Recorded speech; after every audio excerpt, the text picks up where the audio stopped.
Bismillahirrahmanirrahim. Alhamdulillahirabbil alamin. Iyyaka na'budu wa iyyaka nasta'in. Ihdinas mustaqim. Shiratal ladzina an'amta 'alaihim. Allahumma fattihna fid-din wa ta'alaina fid-din waj'al a'malana khalisatan lak. Qala Syekhul Mu'allif rahimahullah Nabi wa bi barakati ulumi wa bi qala radha'akum bismillahirrahmanirrahim.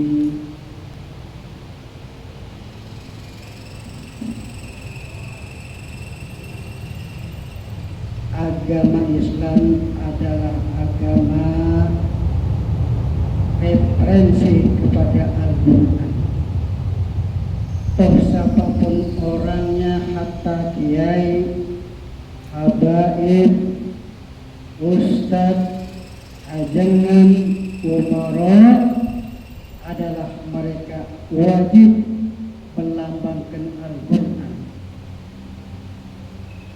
Wajib melambangkan Al-Quran. Bahkan dideklarasikan daripada kitab Allah dan sunnah Rasul. Apa itu kitab Allah? Adalah Al-Quran. Apa itu sunnah Rasul? Ada hadis Nabi.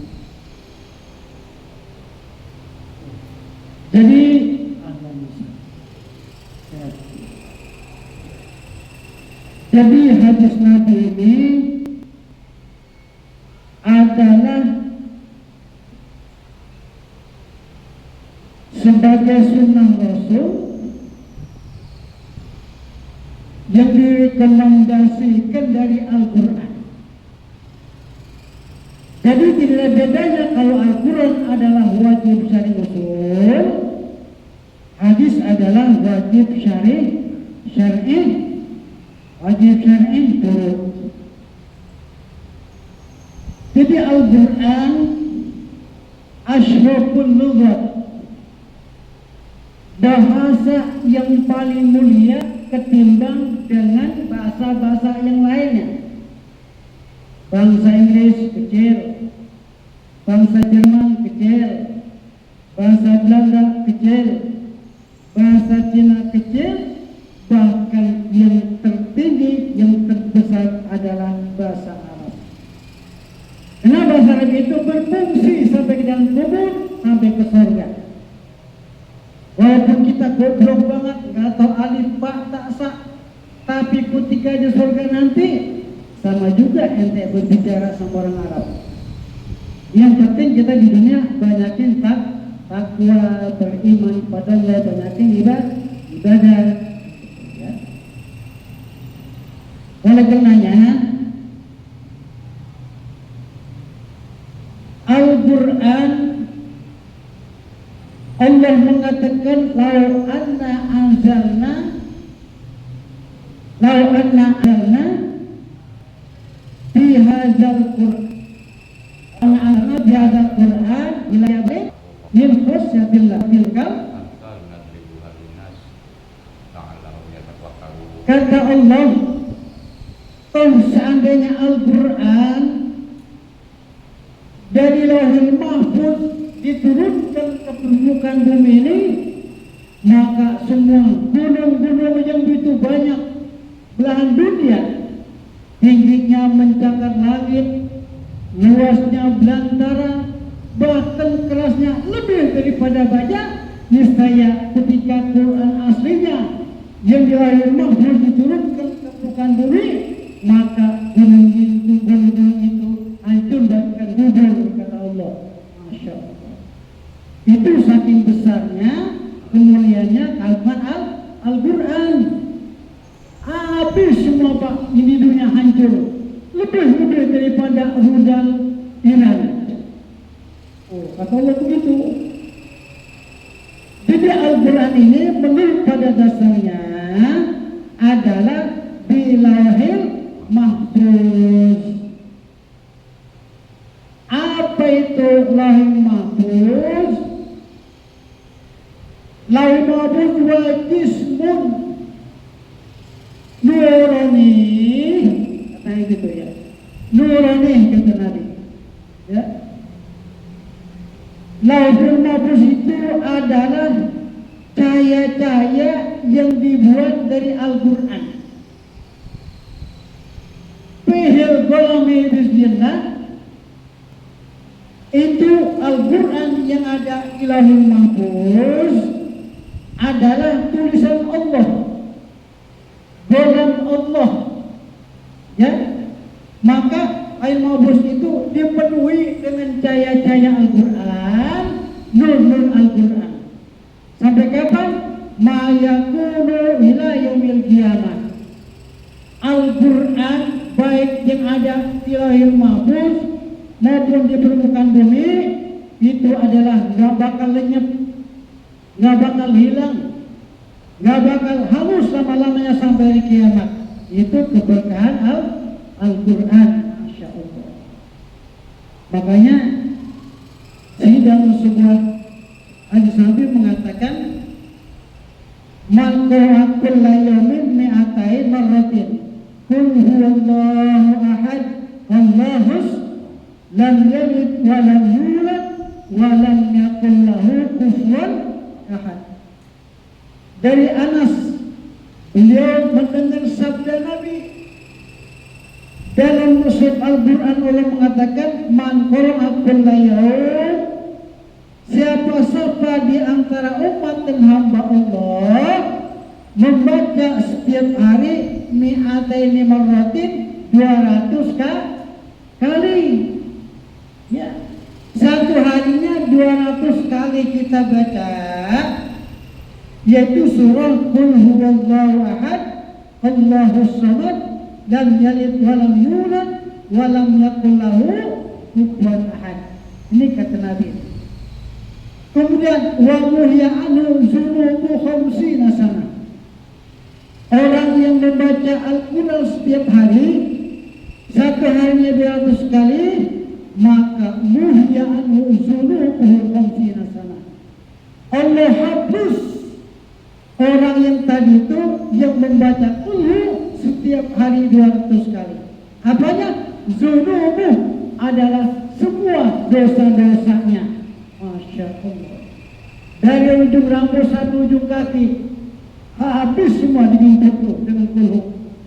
Sebesar apapun dosa kita, sekalipun bagikan pasir di pegunungan, ya, tetap itu akan digempur oleh Qul tadi itu yang kita baca 200 kali dalam sehari. Berapa lama dosa kita dihapus? Khamsina sana adalah 50 tahun. Masya Allah. Makanya seringkali saya beritahukan kepada jamaah, kalau keluarga kita mati, maka banyakin baca Qul. Jadi satu Qul itu 3 kali tamat Yasin. Ini dibaca Yasin dulu. Saya bilangnya pikiran dia, ya udah bacain Qul. Ya. Maka orang yang membaca Qul satu hari 200 kali, itu Allah hapuskan semua dosa-dosanya selama 50 tahun. Masya Allah. Ini kata Nabi nih. Ya, ini kata Nabi. Ada seorang imam Masjidil Haram pada waktu itu, seorang syekh juga, seorang ulama besar, pakaiannya paling besar. Beliau imam di situ, di Masjidil Haram. Itu imam yang dibaca rakaat yang pertama Qul, rakaat yang kedua Qul. Setiap sholat tuh, setiap sholat itu ulama dia. Masya Allah. Rokat yang pertama kulu, yang kedua kulu. Nah itu jamaah seperti ente, masa imam, ente jamaah bingung. Takut kiai setiap hari baca kulu terus. Rokat yang pertama, rokat yang kedua, bingung dia. Apakah kiai enggak hafal satu his? Apakah kiai enggak hafal iza waqa'ah? Apakah kiai enggak hafal satu yasin? Bingung dia. Akhirnya budal tuh, jamaah budal, padu semua seperti kesana. Budal semua jamaah, padu bertanya, Rasul, kok saya heran kenapa sih seorang kiai besar, ulama besar, setiap dia sholat dia mau baca kulhu terus setiap hari ya Rasul. Ya, rokat yang pertama kulhu, rokat yang kedua kulhu. Apa kata Rasul? Ente ikutin aja orang yang itu yang sudah dekat kepada Allah, takkan lupa Allah. Masya Allah. Kenapa? Sebab kulhu itu adalah nama Allah yang senantiasa disebut qul huwallahu Allahus samad. Gitu. Katakan hai Muhammad bahwa itu satu Allah samad, tempat kamu meminta. Lam yalid walam, Allah tidak diberanakkan dan tidak beranak. Masya Allah. Ini saking besarnya dia punya surah kulhu, sehingga imam itu membaca kulhu terus dia sholat, nggak ada yang lain-lainnya. Kalau imam sekarang kan gaya-gayaan, Quran gede, baca Al-Baqarah, ya. Beda. Kiai dulu mah kan sebab kena kiai dulu mah tasawufnya sangat tinggi, begitu, ya. Oleh karenanya ulya'an nuzulubahum fina sana, dihapus dosa-dosa anhu tadi itu orang yang membaca kulhu setiap 200 kali khamsi sana selama 50 tahun. Masya Allah. Ini benar-benar Pak kata Nabi ini. Illa ayakun alaihi dain. Kecuali kata Nabi bahwa orang itu punya hutang. Masya Allah. Ya, sekecil apapun, sebesar apapun, kalau kita punya utang tidak dibayar, maka enggak bakalan diampuni dosanya. Yang pertama, ruh kita tidak dibukakan pintu langit. Dari langit yang pertama sampai langit yang ketujuh itu dibukakan. Jadi bagi kelayangan putus, melayang sana melayang sini, jalan sini, selama utang itu belum dibayar, maka sekecil-kecilnya utang dan pula 10.000 goceng aja, kalau kita nggak bayar, yang punya duit itu nggak ikhlas. Kita amanatkan kepada waris kita, kepada anak kita, ya, nanti kalau meninggal saya mau dibayar, gitu, ya. Nah ini mah kagak, duit bodoh pemerintah habis sampai sekarang orang mampus dibayar. 20 juta, itu 2 juta, oke, mas 20 juta. Saya mampus kan orang yang dibayar, karena kan gue macet, kata mana, ya udah, betul gede akhirat itu terbutangnya, 1 juta, masih. Surahnya ngambang. Ngambang, kan surga ada yang isi itu tuntah. Ya bukannya Arab, bukan harus tuntah itu surga adanya, ya kan? Surga itu kan setelah melewati langit yang ketujuh, gitu. Jadi nggak bakal dibukain. Jadi Al-Quran diturunkan oleh Allah sampai di Baitul Izzah. Apa itu Baitul Izzah? Adalah langit yang pertama. Nah, lihatin beberapa. Langit yang pertama, ya kan? Di situ tidak langsung diturunkan ke permukaan bumi. Ya, bahkan pas sampai di langit yang pertama itu dipawaikan sebanyak 70.000 malaikat. Al-Quran dibawakan tuh. Saya itu baru diturunkan oleh malaikat. Yang jatuhnya tepat di Jabal Nur. Ya. Mungkin bagi orang yang umroh yang aja tahu Jabal Nur artinya gunung yang bercahaya. Kenapa? Sebab gunung itu diturunkan Al-Quran oleh Allah. Jadi Al-Quran diturunkan tidak sekaligus gebronggan. Bahkan Al-Quran diturunkan adalah selembar-selembar, sesuhuk. Nah sekaligus, kecuali Taurat, Injil, Zabur itu gebronggan diturunkan. Ya, enggak. Ketika Nabi di mana ceramah, ya menyampaikannya yang lengkap diturunkan. Ketika Nabi ceramah, di mana menyampaikan amal ma'ruf diturunkan. Makanya dalam jangka lama Nabi 23 tahun ceramah. Selesai setelah Nabi selesai ceramah, Al-Quran selesai turunkan udah. Maka yang terakhir Allah turunkan, Al-Yauma akmaltu lakum. Ya, kata Allah, hari ini aku sempurnakan agamamu atas dasar Al-Quran. Masya Allah. Ya. Dan kemudian inna ahabbaka lakana sababan fi kauni min ahli jannah.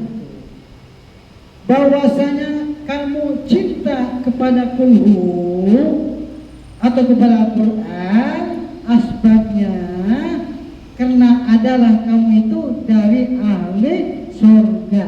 Tuh.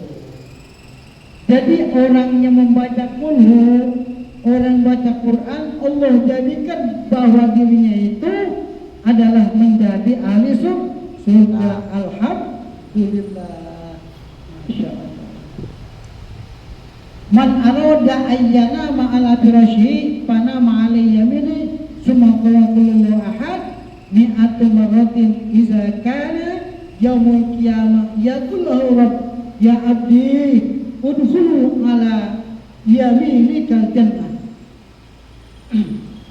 Orang yang ingin bahwa orang itu tidur atas ranjangnya, atas tirusnya kasurnya, Fana ma'ala yaminihi, maka orang itu tidur pada tangan kanannya. Jadi sunnahnya kalau kita tidur yang diajarkan oleh Kanjeng Rasul, kepala kita ada di tangan kanan gitu tuh, ya miring. Maka kalau kita motor itu miring. Ya. Jadi sunnah Nabi kalau kita tidur itu kepala kita ada di atas tangan kanan atau lagi begitu. Apa itu hakikatnya? Summa qara'atullah, kemudian sebelum tidur kita diperintah oleh Kanjeng Rasul untuk membaca Qul huwallahu ahad. Berapa kali? Mi'atum marratin adalah 100 kali sebelum tidur. Jadi tidur juga pun ada tata caranya, bukan sembarang tidur.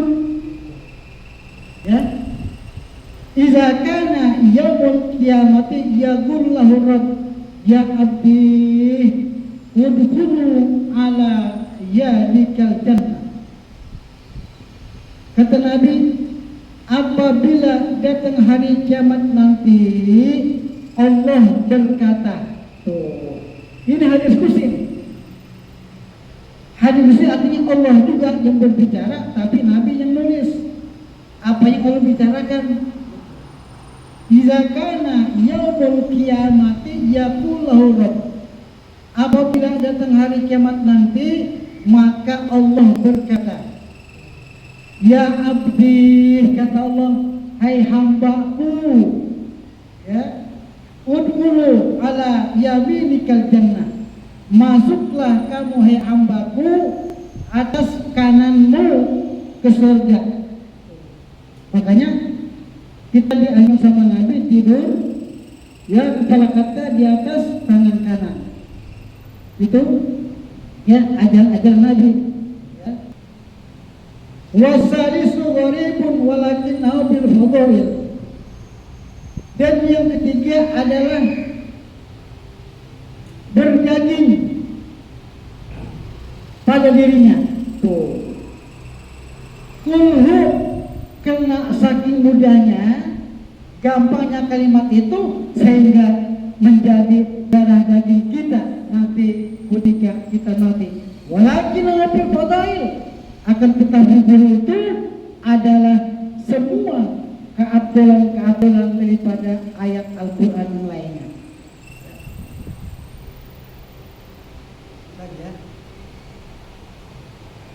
Qul huwallah, qul a'udzu birabbil falaq, qul a'udzu birabbin nas, wa huma ba'da samadiyati ayat Quran tartiban.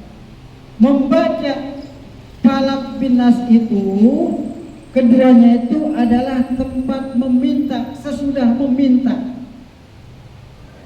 Sesudah kita baca qul kita disuruh baca falaq bin nas, ya. Akhir Quran pada akhir Al-Quran tertiban yang ditertibkan oleh Allah. Jadi dengan kita tuh terserah yang mana kan mati lagi.